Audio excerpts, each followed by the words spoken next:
Bapa, Putra, dan Roh Kudus. Amin.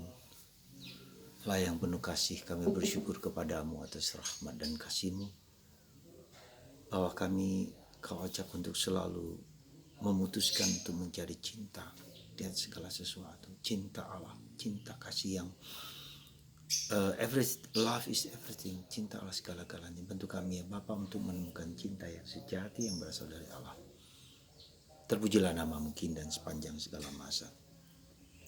Dalam bacaan pertama hari ini dari surat Yohanes yang kedua, ada sesuatu yang menarik bagi saya, bahwa Yohanes murid Yesus menulis kepada ibu-ibu. Sesuatu yang menurut saya hampir jarang, menulis kepada ibu-ibu, menyapa kepada ibu-ibu.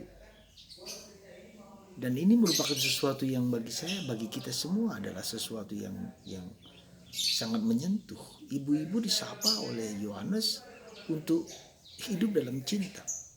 Dan Yohanes mengatakan perintah ini bukan perintah yang baru sama sekali, yang sudah ada, bahwa kita hidup dalam kasih. Permintaan Yohanes Rasul supaya ibu-ibu hidup dalam kasih.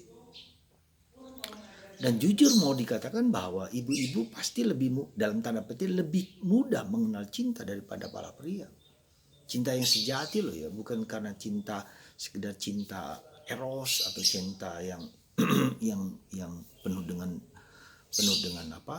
nafsu. Tapi supaya para ibu menghayati cinta Yesus, cinta Allah yang menjadi segala-galanya, cinta kasih segala-galanya. Jadi jadi dua hal yang menurut saya penting adalah Yohanes menyapa para ibu. Dan betapa pentingnya seorang ibu yang mengalami kasih, berjuang untuk kasih. Saya mendengar dari seorang ibu yang menceritakan pengalaman pahitnya, tetapi buahnya, kesetiaannya kepada Tuhan itu membuahkan hasil yang luar biasa. Ketika masih kecil, dia anak nomor 2 dari 3 bersaudari, sulung dan adiknya perempuan semua, ditinggalkan oleh ibunya. Ditinggalkan sungguh-sungguh oleh ibunya. Dan Anda bayangkan bapaknya sebagai single parent berjuang mati-matian untuk membiayai anak-anak ini. Bukan hanya sekedar biaya secara finansial, tetapi sang ayah bertindak sebagai ibu sekaligus. Betapa hancur, betapa masa kecilnya, betapa hidupnya penuh dengan kesulitan dan penderitaan. Ya. Dan dia berjuang, ada orang banyak yang membantu. Dia merasa bahwa pengalaman hidupnya itu Tuhan memberikan orang-orang yang mengasihi dia, yang memberikan cinta kepadanya yang besar. Dan yang menarik bukan hanya masa lalunya yang pedih itu, tetapi lebih daripada itu, dia katakan bahwa ayahnya tidak pernah tidak membawa anaknya pergi ke gereja. Ya, jadi luar biasa. Jadi ayahnya yang sulit itu sebagai supir tetap setiap minggu membawa anak-anaknya pergi ke gereja. Luar biasa. Dan pengalaman bersama di gereja itulah yang menyelamatkan hidupnya. Ketika dia SD, SMP, banyak orang membantu, suster-suster, romo-romo membantu dia. Lalu menjadi mahasiswi juga demikian. Ya. Ketika dia kelas 1 universitas, bapaknya meninggal dan diasuh oleh ibu tirinya. Dan yang menarik adalah saudara, ketika dia menikah, jujur diceritakan bagaimana perilaku suaminya yang dalam tanda petik yang membuat dia semakin terpuruk, sungguh-sungguh terpuruk, ya. Dan sulit dibayangkan, diceritakan. Tetapi yang jelas sungguh-sungguh menderita dalam keluarganya. Bahkan dia 3 kali harus meninggalkan rumah itu karena perilaku suaminya yang tidak terlalu bagus, ya. Tapi dia tetap, kesulitan itu tetap bertahan, berusaha mungkin tetap pergi ke gereja dengan anak-anak dan ketiga keempat anaknya. Dan ternyata meski dengan segala situasi yang sulit itu, dia tetap melihat Tuhan bekerja dalam dia, mengubah hidupnya.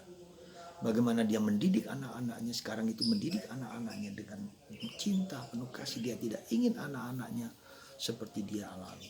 Tetapi lebih daripada itu juga bahwa dia merasa bahwa Tuhan mencintai dia, mengasihi dia, dan membuat keluarganya menjadi lebih baik lagi. Dan kesetiaan kepada Yesus, kepada keluarga, dan kepada gereja itulah yang membuat dia mendidik anak-anaknya dengan tegar, dengan baik, dengan sungguh-sungguh. Meskipun sekarang sudah baik suaminya dengan segala macam, ternyata kesetiaan kepada Tuhan Yesus, ya, sebagai seorang ibu mengalami cinta kasih Tuhan Yesus dan seterusnya, itu yang menjadi kunci kita. Meski kita tahu bukanlah yang gampang dalam berkeluarga. Jadi saudaraku terkasih dalam Kristus, ibu-ibu, Andalah pilar keluarga. Seberat sesusah apapun, ya, Tuhan akan mendampingi Anda, menguatkan Anda, memberikan daya pilar ini, dan itu membuat anak-anak Anda menjadi kuat meskipun diperlakukan oleh orang lain dengan cara yang begitu mengerikan. Sekali lagi, para ibu yang mendengarkan renungan-renungan saya ini, bertahanlah, tetap kuatlah. Mungkin Anda tidak mengalami kasih yang besar, tetapi jangan takut. Ya, mungkin kita berkorban untuk anak-anak dan suami dan seterusnya, tapi adalah pilar utama dalam keluarga. Sekali lagi, pilar utama. Ya, seharusnya suami dan istri menjadi pilar yang kuat, tetapi ketika salah satu sulit, Andalah menjadi pilar kuat seperti Bunda Maria. Semoga Anda menemukan seperti Santa Teresa dari kanak-kanak Yesus mengatakan, I found love that God give to me. Saya menemukan kasih, dia mencari kasih yang sejati itu. Ketika dia mengalami pengalaman kehilangan cinta, tapi dia menemukan cinta itu dalam diri Maria, dalam diri Yesus. Anda, saudara, saya yakin, ya, tetap bertahan, tetap kuat, meskipun Anda mengalami penderitaan yang berat, meskipun Anda berkorban untuk hidup Anda sendiri, ya. Dan seringkali inilah yang menjadi kesulitan. Apakah saya tidak boleh bahagia untuk diri saya sendiri? Pertanyaan-pertanyaan ini bahagia. Nah, pertanyaannya, ketika Anda bahagia, Anda mencari bahagianya di mana? Apakah ketika Anda keluar dari lingkaran problem ini, Anda mendapat sebahagia secara sungguh-sungguh? Belum tentu juga. Ketika si orang ibu ini menceritakan pengalamannya, dia ingin menghibur dirinya dengan melakukan sesuatu yang misalnya makan bakso, makan mie yang dia kesukaan, dia tetap ingat anak-anaknya dan suaminya. Saudara, sekali lagi, Yesus menghendaki kita untuk tetap bertahan, untuk tetap kuat, ya. Dalam segala apapun yang kita alami, pasti pada waktunya Tuhan akan memberikan kekuatan kepada kita, kepada Anda. Meskipun Anda harus menderita, berkorban dalam kehidupan Anda, Tuhan memberkati Anda, mengasihi Anda. Dan para ibu, sekali lagi, saya berdoa untuk Anda untuk tetap bertahan, untuk kuat dalam segala sesuatu. Tuhan memberkati Anda semua dalam Bapa dan Putra dan Roh Kudus.